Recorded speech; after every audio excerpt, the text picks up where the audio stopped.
Shyam kitchen तड़का की ओर से मेरे सभी दोस्तों को जय गोवर्धन की पूजा। ये दीपावली के दूसरे दिन ही गोवर्धन की पूजा की जाती है। कार्तिक में जब दीपावली होती है उसके दूसरे दिन परिवा के दिन गोवर्धन पूजा की जाती है। इसमें ये बताया गया कि गोवर्धन पूजा इस दिन गोवर्धन का अन्नकूट बनाकर या उसके समीप विराजमान श्री कृष्ण के सम्मुख गाय तथा ग्वाल वालों को पूजा की जाती है। यह ब्रजवासियों का मुख्य त्यौहार होता है। इस दिन मंदिरों में विविध प्रकार के पकवान भोजन 56 प्रकार के भोजन लगते हैं, है ना। हम लोग वहाँ पन्ना में थे तो भगवान जुगल किशोर श्री कृष्ण राधे कृष्ण मंदिर में, किशोर जी के मंदिर में 56 प्रकार का भोग लगता था। और वहीं पे और एक मंदिर था, वहाँ पे भी लगा करता था, पुरी के भगवान थे। तो इस तरह का है, तो जो भी जिसके पास होता। पर इसकी कथा, मेन कथा कथा आप सुन लीजिए, उससे सब कुछ आपको मिल जाएगा। तो इसकी कथा कुछ इस प्रकार है। एक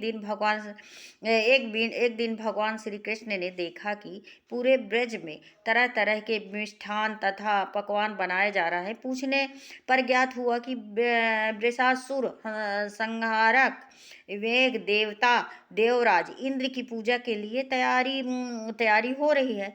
इंद्र की प्रसन्नता से ही वर्षा होगी, गायों को चारा मिलेगा तथा जीविकोपार्जन की समस्या हल होगी। तो इस तरह का यह सुनकर भगवान श्री कृष्ण ने इंद्र की निंदा करते हुए कहा कि उस देवता की पूजा करनी चाहिए जो प्रत्यक्ष आकर पूजन सामग्री स्वीकार करे। गोपों ने यह सुनकर कहा कि कोट कोट देवताओं के राजा की तरह से आपकी निंदा नहीं करनी चाहिए, आपको निंदा नहीं करना चाहिए, आपकी निंदा नहीं करना चाहिए। कृष्ण ने कहा, इंद्र में क्या शक्ति है? जो पानी बरसा कर हमारी सहायता करेगा। उससे तो शक्तिशाली तथा सुंदर यह गोवर्धन पर्वत है जो वर्षा का मूल कारण है, इसकी हमें पूजा करनी चाहिए। भगवान कृष्ण ने कहा गोवर्धन पर्वत की पूजा करनी चाहिए जो हमें पानी देगा, जल देगा। ये भगवान श्री कृष्ण के ये वाग्जल में फंस कर सभी ब्रजवासी घर जाकर गोवर्धन की पूजा की चारों ओर धूम मचा दी। जब धूम मचा, तत्पश्चात नंद जी ने गोपान को सहित एक सभा में कृष्ण से पूछा कि इंद्र पूजन से तो दुर्भिक्ष उत्पीड़न समाप्त होगा, चौमासे के सुंदर दिन आएंगे, मगर गोवर्धन पूजन से क्या लाभ होगा? उत्तर में श्री कृष्ण जी गोवर्धन की भूरि भूरि प्रशंसा की तथा गोपियों की आजीविका का एकमात्र सहारा सिद्ध किया। भगवान की बात सुनकर समस्त ब्रजमंडल बहुत प्रभावित हुआ तथा स्वगृह जाकर सुगंधित मिष्ठान पकवानों सहित पर्वत तराई में कृष्ण द्वारा बताई विधि से गोवर्धन की पूजा किया। भगवान की कृपा से ब्रजवासियों द्वारा भ्रमित समस्त पूजन सामग्री को गिरिराज ने स्वीकार किया। मतलब गोवर्धन महाराज भगवान ने स्वीकार के समाहित करते हुए खूब आशीर्वाद दिया। सभी जन अपना पूजन सफल समक्ष कर प्रसन्न हो रहे थे। तभी नारद इंद्र महोत्सव देखने की इच्छा से ब्रज में आ गए।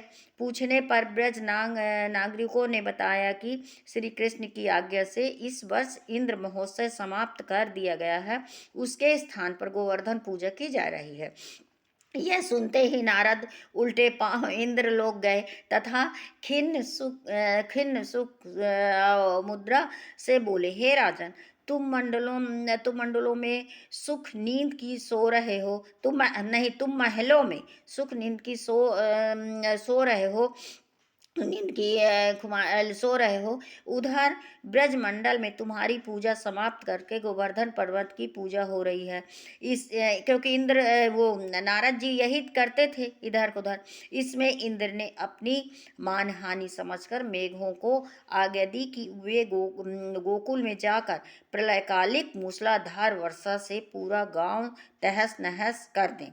पर्वताकार प्रलयकारी बादल ब्रज की ओर उमड़ पड़े। भयानक वर्षा देखकर ब्रजमंडल घबरा गया। सभी ब्रजवासी श्री कृष्ण की शरण में जाकर बोले बोले हे भगवान हे भगवान, इंद्र हमारी नगरी को डुबाना चाहता, अब क्या किया जाए। श्री कृष्ण ने सांत्वना देते हुए कहा कि तुम लोग गौओं सहित पर्वत की शरण में चलो, वही तुम्हारी रक्षा करेंगे। इस तरह से समस्त ग्वाल इस तरह से समस्त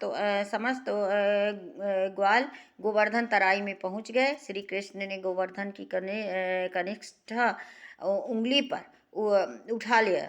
श्री कृष्ण ने गोवर्धन को अपनी कनिष्ठा मतलब चिंगी पे उंगली पर उठा लिया और 7 दिन तक गोपिकाओं ने उसी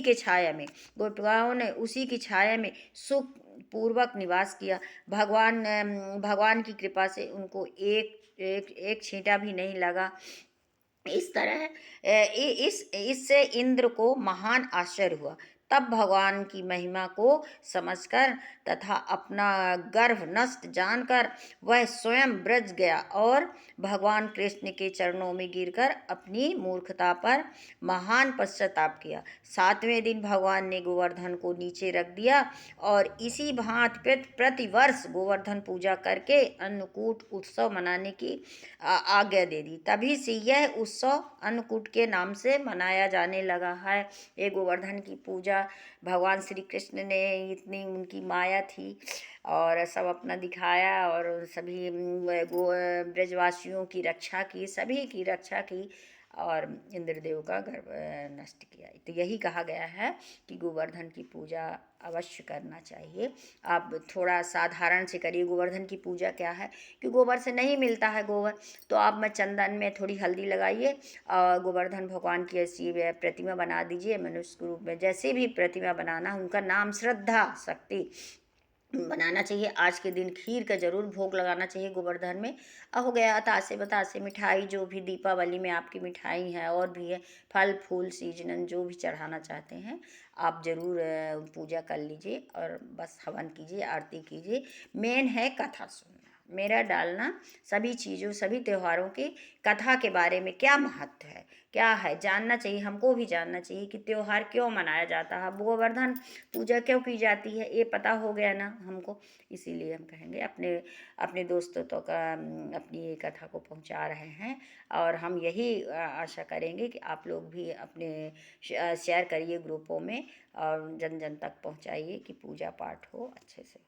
जय गोवर्धन पूजा की, जय अन्नकूट की पूजा की जय। ये हमारे भगवान कृष्ण भगवान द्वारिकाधीश सब कुछ तो बैठे हैं हमारे, ये नारायण लक्ष्मी नारायण, हमारे यहाँ चारों धाम के देवता बैठे हैं। यहीं मैं अपनी चौकी में अपनी पूजा, कोई भी जो भी त्यौहार होता है यहीं पे पूजा करती हूँ। बस आप भी करिए। बस देखिए गोवर्धन जी बैठे ने बतासा रखा, मैंने ऐसे ही बनाया है, अपने मन में श्रद्धा कर ली। पर्वत बना दीजिए, पेड़ बना, जो भी बनाइए। और ये देखिए गौर गणेश की सब जो मैं दीपावली में पूजा करती हूँ, भाई दूज के दिन ही फिर हटती शाम के टाइम, वो सब विस्तार रहता है। लक्ष्मी माता की पूजा है सब। जय गोवर्धन पूजा, जय लक्ष्मी माता, जय गणेश लक्ष्मी, जय हो।